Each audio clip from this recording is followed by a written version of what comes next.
સ્વજનો અને મિત્રો, આપણે રોજબરોજની ગુજરાતી ભાષામાં કેટલાક શબ્દો જાણે અજાણે ખોટા બોલતા હોઈએ છીએ.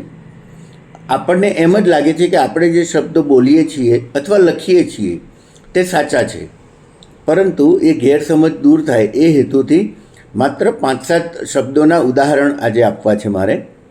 સૌપ્રથમ તો આપણે એમ કહીએ છીએ કે કોઈ પણ ધર્મ પ્રત્યે ઘૃણા ન કરવી જોઈએ. તો ઘૃણા શબ્દમાં ઘરનો ઘ છે, ધજાનો ધ નહીં. કેટલાક લોકો એમ બોલતા હોય છે કે કોઈ પણ ધર્મ પ્રત્યે ઘૃણા ન કરવી જોઈએ. તો ઘૃણા શબ્દ ખોટો છે, ઘૃણા શબ્દ સાચો છે. એ જ રીતે કોઈ દીકરીનું નામ અથવા કોઈ મહિલાનું નામ મેધાવી હોય તો એને લોકો મેઘાવી બોલે છે. ત્યાં પણ ધજાનો ધ જોઈએ, એના બદલે ઘરનો ઘ બોલે છે. મેઘા એટલે વરસાદનો અર્થ જુદો થાય, પણ મેધા ધજાનો ધ હોય, મેધા તો એનો અર્થ બુદ્ધિ થાય, અને મેધાવી એટલે પ્રતિભાશાળી, બુદ્ધિશાળી એવો અર્થ થાય. આપણે વાક્ય રચનામાં ક્યારેક તો પણ શબ્દનો ઉપયોગ કરવાનો આવે છે. તમે આવ્યા તો પણ મળી શકાયું નહીં. તો અને પણ આ બે શબ્દો છૂટા ન લખાય, ભેગા લખવાના હોય. તો પણ જ્યાં પણ લખીએ ત્યાં એ શબ્દ ભેગા લખવાના.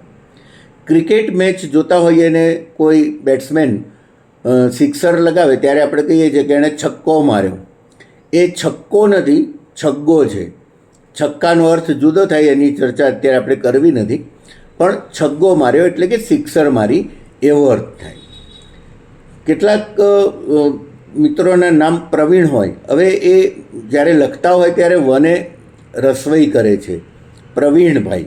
તો એ ખોટું છે. પ્રવીણ એટલે ચતુર, કુશળ, હોશિયાર એ અર્થમાં છે, પણ પ્રવીણ જ્યારે લખીએ ત્યારે એની જોડણીમાં વને દીર્ઘ ઈ કરવાની હોય. આ જ રીતે આપણે નુકસાન શબ્દ ઘણી વખત સાંભળીએ છીએ. નુકસાન શબ્દ પણ ખોટો છે. એકચ્યુઅલી નુકસાન શબ્દ છે, મને આમાં ખૂબ નુકસાન થયું. આ રીતે આપણે શબ્દો બાબતે થોડીક સભાનતા રાખવી જરૂરી છે. આ સામાન્ય વાતો હોય છે, અને આપણી સામાન્ય બેદરકારીના કારણે જ આવી ગંભીર ભૂલો થતી હોય છે.